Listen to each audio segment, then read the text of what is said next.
తెలంగాణ రాష్ట్రానికి తలమానికమైన కాళేశ్వరాన్ని పట్టుకొని ఒక్కొక్క కొడుకు పూలేశ్వరం అన్న కొడుకులకి ఒకటే సమాధానం.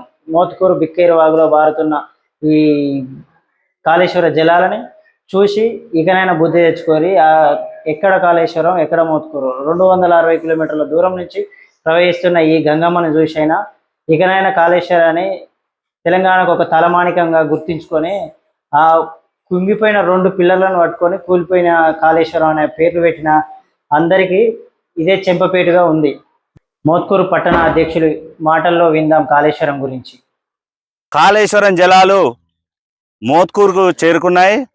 ఏదైతే కాంగ్రెస్ నాయకులు కాళేశ్వరం కూలిపోయిందని అసత్య ప్రచారం చేసిరో ఈరోజు మోత్కూరుకి కాళేశ్వరం నీళ్లు కొండపోచమ్మ నుండి గంధమల రిజర్వాయర్ నుండి ఈరోజు వాగులోకి బిక్కేరు వాగులోకి ఈరోజు మోత్కూరు చేరుకున్నాయి.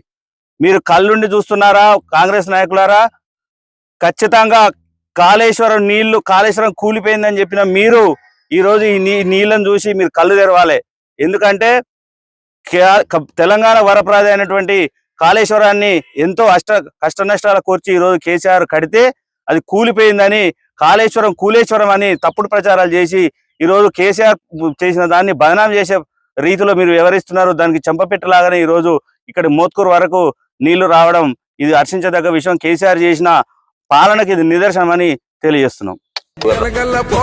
గంగమ్మ తల్లినే నల్లరే గల్లకే మళ్ళించినాడమ్మో